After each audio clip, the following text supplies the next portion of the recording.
Hello, friends. I am the man with no identity, the man formerly known as John Henderson. Welcome to the Theater of Thrills! Come inside, won't you? You hesitate? I see you would like to keep your distance. That's understandable. There is a pandemic going on. How do I know? Why, the other day I was out and I saw a sign on a door. It said, "Due to the deadly pandemic, masks are required inside." By coincidence, I happen to have a mask with me.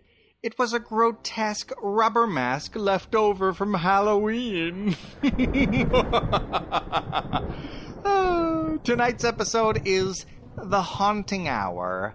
Murder wears a strange mask. Enjoy.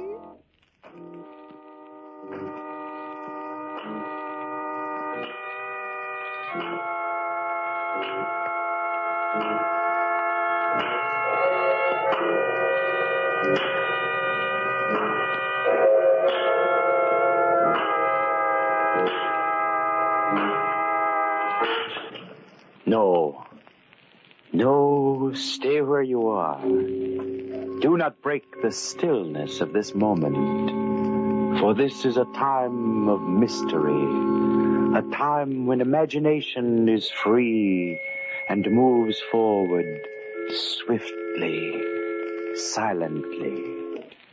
This is The Haunting Hour.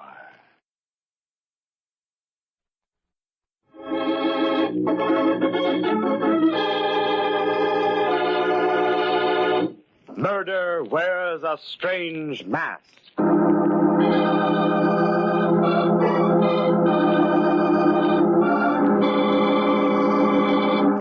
Every highway and byway is destiny's trail, and where it leads and what lies ahead is destiny's secret. Down a dark road speeds a car, bearing in it two who are destiny's children. Oh, they don't know it. To themselves, they're two people on their way to a masquerade ball. Steve Raymond and his fiancée, Marcia Phillips, heading for an evening of gaiety and laughter.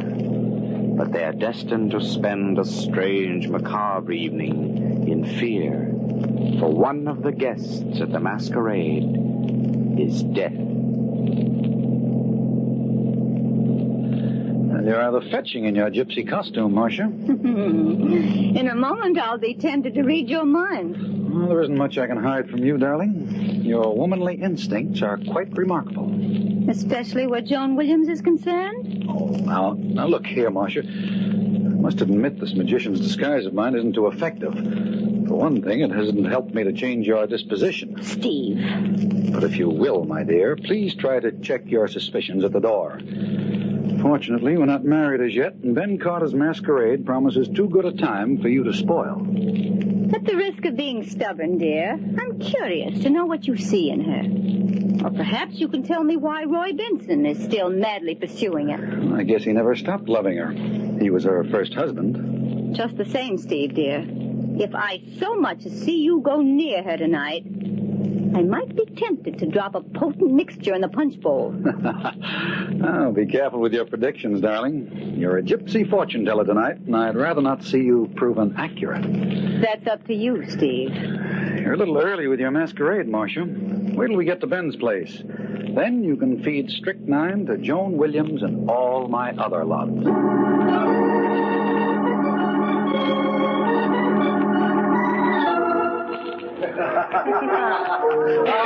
Hello, Steve. Marcia. Oh, pardon me. I'm not supposed to know who you are. That wasn't fair, Ben. What else could we expect from my partner, dear? He knows every hair on my head. Well, don't share. I won't give you away. Well, you both look perfect. You've adopted a rather simple costume, Ben. I've used this clown suit for 15 years. It's a durable disguise. Good heavens. What's that fellow in the black tights and shirt supposed to be? Oh, he's posing as the Royal Executioner. executioner. Who can it be, Steve? It's hard to tell from here. I don't seem to recognize him. Steve, I've simply got to find out who that executioner is. Oh, now, Marcia. He's just over there. Can't you wait till midnight? Quiet, here he is. Why, I beg your pardon. Good evening. That's a very unusual costume you're wearing. Thank you. I merely borrowed it from a friend of mine.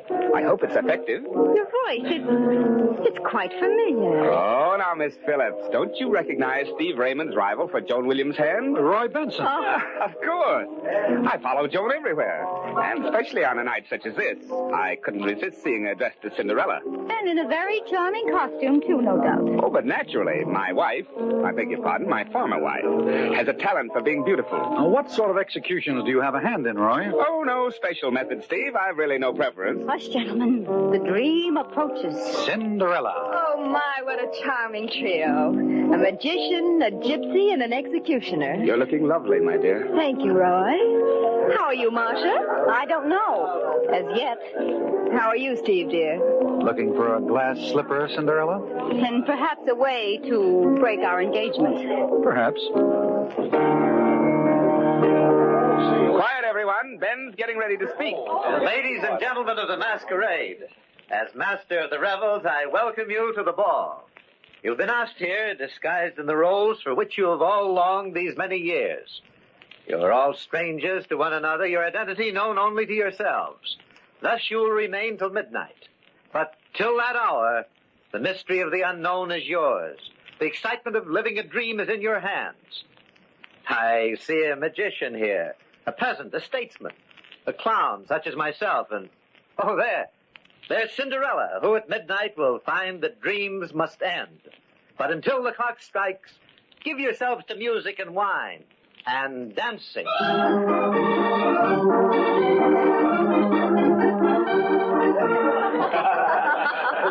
Now, there you are, my friends. The wiles of the sorcerer are many. Oh, show us another trick, magician. No, I must put my knives away now. One more trick, and your eyes will be quicker than my hand. Steve, I've got to see you. Oh, want to know how I did that last trick? Come here, quickly. What's the matter, Ben? There's something upstairs I want you to see. Can't it wait? You had better come now. Whatever it is, you're guarding it like a state secret. Ben, don't look so pale. It can't be as bad as all that. Were you up here earlier this evening? Yes, I think so. Were you in the library? You must have been spying on me. I was there a little while ago. Where are we going? To the library. Here. Here we are. There. In front of the fireplace. No, it can't be. Unfortunately, it is. Joan Williams. Stabbed to death. I don't believe it. It's not an illusion, Steve. It's real. I found her like this a few minutes ago. But how did it happen? I thought you could tell me. What are you talking about? Look at that knife closely. Good heavens. Isn't that one of the knives that you were using in your demonstration tonight, Steve? Oh, you're talking nonsense, Ben. I didn't kill her. Who said you did? Well, you inferred it. Oh, what's the sense of this wrangling? Joan's dead.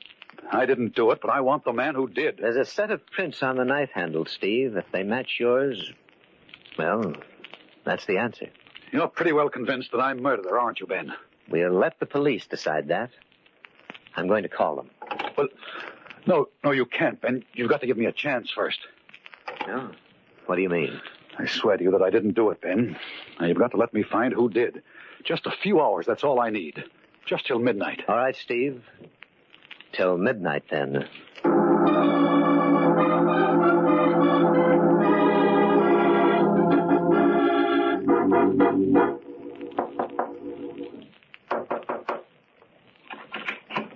Hello, darling. Who's in the library with you? Oh, come in quickly. Ben told me that you were hiding away in here. Steve, you killed her. No, I didn't do it. I'm wondering if you did. Don't be a fool, Steve. You can't get away with murder that easily. I had no motive, Marcia. Unfortunately, you did. Does anyone else know she's dead? Ben found the body. And he's called the police. No, he's given me till midnight to find the murderer. Oh, what a complete waste of time. Not altogether, Marcia. Have you forgotten your prediction earlier this evening? That's of no importance. I'll admit I'm glad she's dead. But my wishing it didn't put that knife in her back. That remains to be seen, darling. Let's get it over and said with, Steve. I hope you're guilty. I hope they hang you. You've treated me like a fool. You've asked for everything you're going to get. I didn't know you could be so vicious, Marcia. I only hope that I'll be able to testify against you. Thank you, my sweet. I'm not interrupting, am I? No, I'm leaving. Good luck, Steve. Don't go too far away, Marcia. You might be very helpful to me. I'll be here when the police come. So long, Marcia. Well, we both lose, Roy. Yes, so Ben told me. He also said he thinks you did it, but I don't agree. Thanks. But how about some evidence? Haven't you any ideas at all? No, but that executioner's costume of yours worries me. I'm sorry, Steve, but this is my night off. My record's as clean as yours. How about Ben? I can't figure out a motive for him. Well, he's my business partner. He might be trying to pin this on me. Very weak, old pal. Did you have a motive? Well, I wanted her to marry me again, but she refused. Said she was waiting for you to make up your mind. The police could claim I killed Joan to get her out of the way. Oh, they'll dream up some motive. I tell you what I'll do, Steve. I'll come in with you. I don't think you did it, and I've as much a stake as you in finding the murderer. Thanks, Roy. But we've got to work fast. I want to talk to Marcia. She had a pretty good motive for killing Joan. Yes, jealousy is still fashionable, Roy. That's a good lead. You'd better quiz Ben. See what you can find. He's been pretty anxious to call the police. I wonder what he's hiding. Suppose you rattle a skeleton or two in his closet, Steve. Maybe we'll come up with a murderer.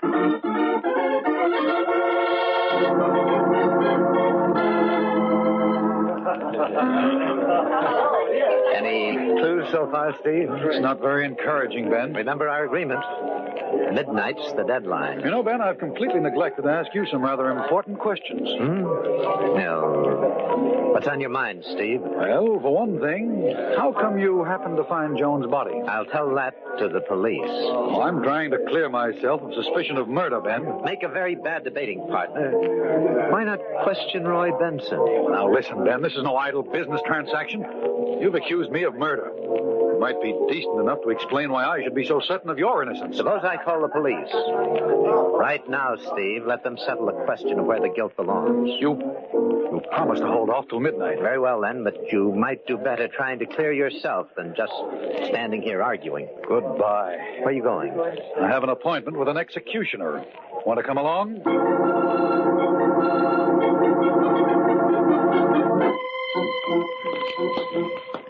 Is Roy waiting in the library? Yes. That's strange. What's wrong? The door's locked, but the key is in the lock. Here, let me open it. Here we are. Ben, look, there by the table. Great Scott. It's Benson. We're too late. He's dead. It's horrible. The bullet did a thorough job. Strange we didn't hear the shot. I used a silencer. It's still on the gun. No, don't touch it, Ben. Leave it for the police. I want to apologize, Steve. You're completely innocent. How do you know? Well, it's obvious now. Roy killed Joan probably because he was incensed at her refusal to marry him again. Then he committed suicide at the realization of what he'd done. Well, that's a logical explanation, Ben, and it clears me completely, but I can't accept it. Why not? Because Roy didn't commit suicide. Steve, look at the layout of the room yourself. The gun's in his right hand. He was shot in the right temple. And the body of his victims beside him. Very neat deduction, but you left out the one flaw. What's that? The door to this room was locked from the outside. Obviously, death was instantaneous. If Roy had shot himself, he couldn't have locked the door from the other side. Yes, you're right. I unlocked that door myself. Yes, Roy Benson was murdered, and the killer must have been frightened away while he was locking the door. Then you're still implicated. But it's a rather gruesome joke on you. Somebody killed the executioner. A murderer has a sense of humor. Fine. Maybe my laugh's coming up.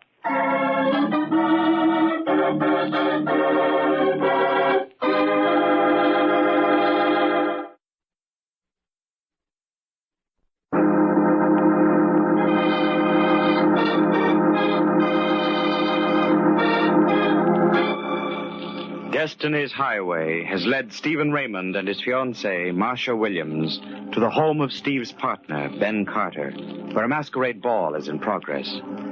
It is a house of gaiety. Music and laughter pervade the lower floor. Yes, Downstairs there is revelry, but upstairs, death. In the library lie the bodies of Joan Williams and Roy Benson, her ex-husband. Steve Raymond, who has come to the masquerade dressed as a magician, is the chief suspect.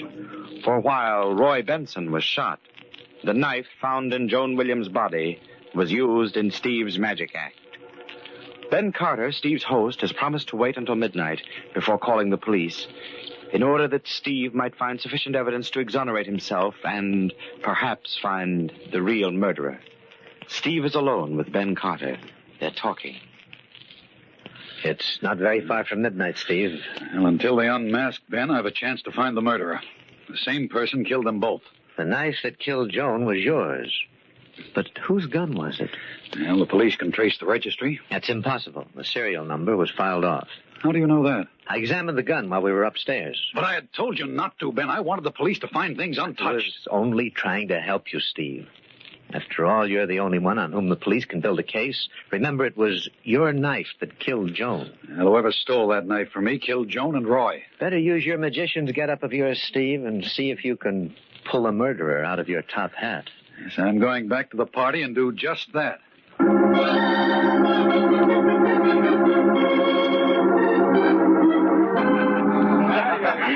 Oh, you must be a real magician. Yes, madam, I'm a successful stockbroker. Same thing. How about another trick? Oh, I'm sorry, but I've concluded my last performance. For a long while, I'm afraid. Steve, I've got something to tell you. What is it? I can't tell you here. Come into the next room. All right.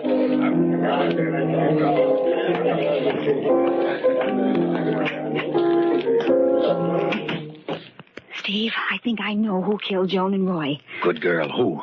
Ben Carter. Are you sure? Practically. I was in the library looking at Joan's body, and I heard somebody in the next room. I turned out the lights and hid behind the large chair next to the fireplace. Did he come into the library? Yes. It was pitch black without the lights, but he had a flashlight with him. He played the light all over the floor as if he were looking for something. Do you know what it was? No, Steve. I was afraid to look out from behind the chair for fear he'd see me. How long was he there? Oh, about 5 minutes. I don't think he found what he was searching for, though. When he left the room, he muttered something about coming back later. Did you come right down here after he left? Oh, no. Right after he left the room, I went to the phone and called the police. Now, why did you do that? Well, I found the murderer, so it was my duty to notify them. How do you know Ben didn't hear you call? Oh, I waited until he was far enough down the hall. I even kept the lights out in case he happened to look back. How long ago did you phone? Just a few minutes ago. I came right down here to you after I called. I'll have to work fast. Come along, Marcia. I want to look at that library.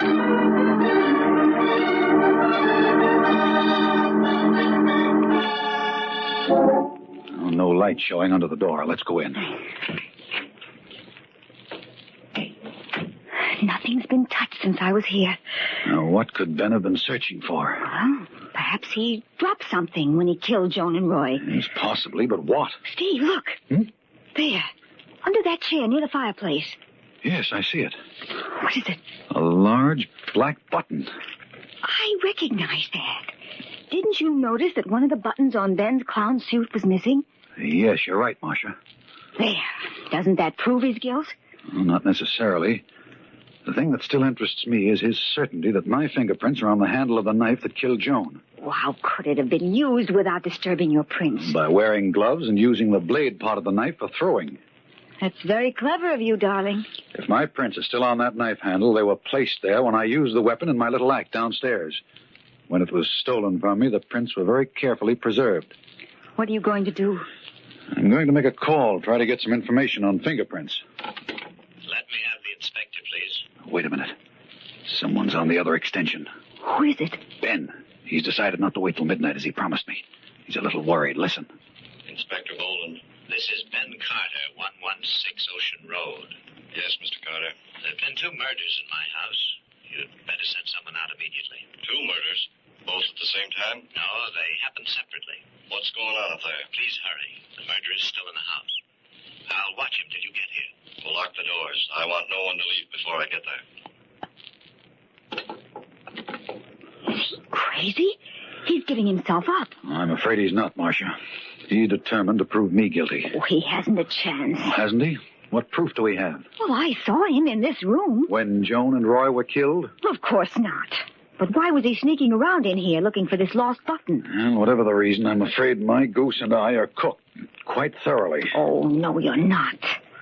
Hey, where are you going? Quiet. There's someone at the door. I think you ought to know I called the police. They'll be here shortly. Yes, I know. We heard you on the phone, Ben. I wouldn't advise either of you to leave the house. Why don't you stop all this pretense, Ben? We know you killed Joan and Roy. Marcia's still loyal to you, Steve. I was behind this chair earlier this evening when you came up here prowling around with a flashlight. Well, why didn't you help me find what I was searching for? Was it this? Yes. Yes, the button from my costume. Please give it to me. Oh, no. This goes to the police. Well, Oh, don't be absurd, Marcia. I lost it up here before the ball began. I'm sorry to contradict you, Ben, but it was on your clown suit when we first came tonight. Oh, right. Thanks for calling the police, Ben. All right, I admit I lost it up here after Joan and Roy were killed. I wanted the button back because I knew it would look suspicious if the police found it. Mm-hmm. It's midnight. I have to end the masquerade. Yes, and we mustn't delay the master of the revels. Coming, Steve? Yes, might as well, Ben. We'll keep an eye on one another until the police decide which one of us is the murderer.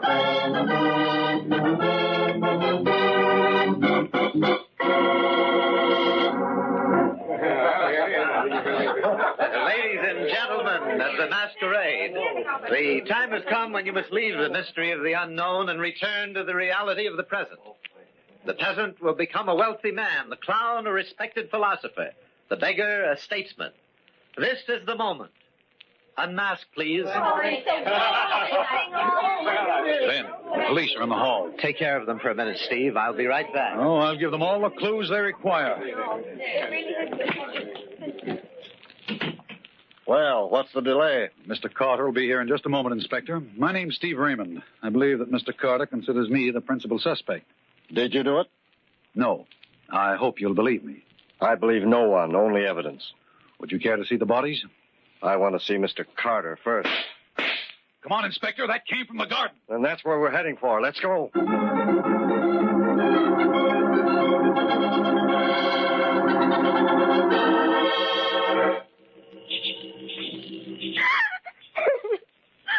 Oh, it was horrible. All right, now, calm yourself. We've no time for hysteria. Well, I was sitting here under this arbor when I suddenly heard someone moving in back of me. I turned around quickly and saw Ben come towards me. That gun was in his hand. What did he say to you? Oh, his face had sort of a crazy look on it.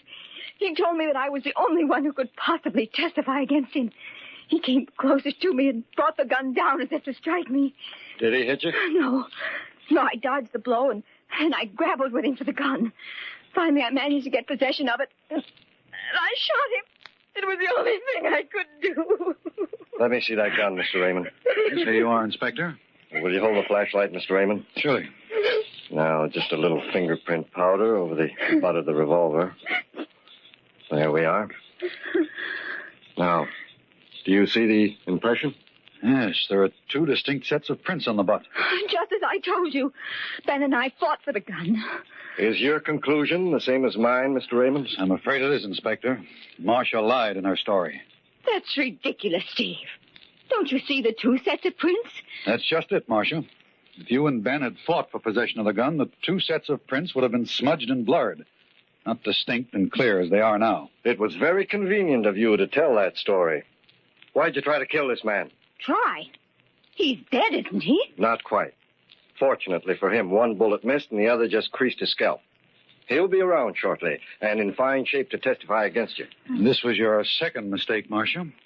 I first became suspicious of your sudden reformation in my behalf when you told me you dialed the police telephone number in the darkened library.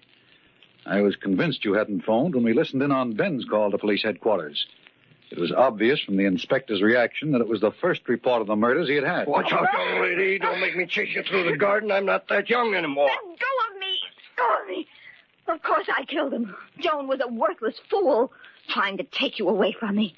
I stole your knife and used it the way you guessed I did. Your prints were on the handle, but Ben didn't know for certain whether they were yours. Why did you kill Roy? He accused me of killing Joan, and he told me that he had the proof to back up his charge, and I couldn't take a chance. If I hadn't locked the door, you would never have guessed that it wasn't suicide. One mistake is all that's needed, young lady. Well, Mr. Raymond, I guess that's about all. Yes, Inspector. I'm afraid the masquerade is over.